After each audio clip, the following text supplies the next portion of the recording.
Are you looking for a great shade tree or maybe a privacy tree to create a barrier to just give you some more privacy at your home here in the Phoenix area? My name's Eli Hall and I'm with AMS Landscaping, and that's what this video is about. We're going to talk about the Ficus Nitida. Sometimes people call it as Nidia. It's also referred to as the Indian laurel tree. It's got a newer botanical name, the Ficus Microcarpa. These trees are, they're great for hedging, to create that privacy that you're looking for between properties. You can grow them you can pick them up as columns, or you can just pick them up as normal trees. Some of them are even multi-trunk trees. The columns, I've seen them maintain anywhere between 10 and 30 feet, but you do have to maintain them and, keep them at a certain height so they don't get too tall, because the tree does grow up to about 50 to 60 feet in height, especially in a more mature tree in like an irrigated lot. These trees can handle the most intense summers here in Phoenix. They're very dense with thick foliage, and just awesome for beautiful shade. And I'm going to have some great examples of some B-roll here of some just really beautiful mature ficus trees here in the valley. They do not lose their leaves completely here in the winter. They do lightly shed throughout the year, so you do have to constantly clean up just a little bit. They're not they can be a nuisance. If you don't like any shedding at all, I don't recommend this tree. But if you're looking for just a thick, dense tree that provides shade or some sort of privacy, they are just phenomenal. Back in January 2007, you do have to note that we had a really excessively cold winter here, and younger ficus trees, almost all ficus trees, were impacted. The frost damage was really severe.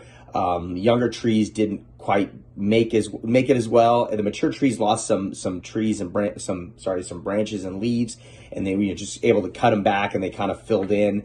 And we haven't really had that much of an excessive cold winter since 2007 that was really impactful to the ficus trees. They do bear flowers and fruit, but it's very inconspicuous. It's very small. You don't really notice that as much. They're really light green oval leaves, and they got a really smooth light gray trunk. Some are multi-trunk, are just absolutely beautiful. The roots are aerial, so they will get exposed if they're not really water deep, especially like if they're planted in turf areas, just because they're going to be closer to the surface of the ground. They can grow in full sun or too partial shade, but they just really thrive in full sun here in Phoenix. Their tree trunks are prone to sun scalding, so most of the time the shade canopy of the tree protects the trunk.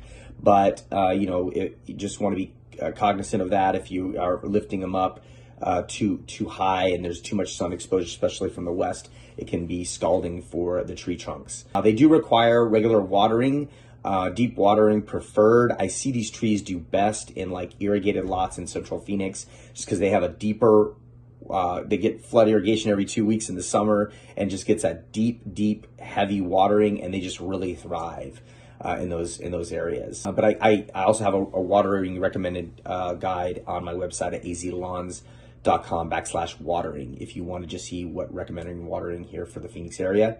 Ficus trees are also tolerant to our soils here. They do best in sandy and loamy soils. The Ficus Nidia also provides great, that privacy like I talked about, but you want to space them at least 3 to 5 feet apart when you're planting them to create a barrier. Sometimes people want them in their backyard to just, so they're not looking at people's windows, or maybe they want to make a fence out their front yard. They're great for this sort of thing. The ficus trees are toxic to pets, and I'll be sure to add a link here, but their leaves contain a sap that can be very irritating to dogs, and even their skin. So if they can eat any part, if they eat any part of the ficus tree, the leaves, any of the foliage, or even I suppose the roots, it could be irritant to pets. So you want to be careful with that. Once again, my name is Eli Hall with AMS Landscaping. If you have any other questions regarding the Ficus Nitida or Indian laurel tree, reach out to us on our website at AZLawns.com. Also subscribe to our YouTube page, or follow us on Facebook at AMS Landscaping, and check us out on Instagram or Twitter at AZLawns. Make it a great day.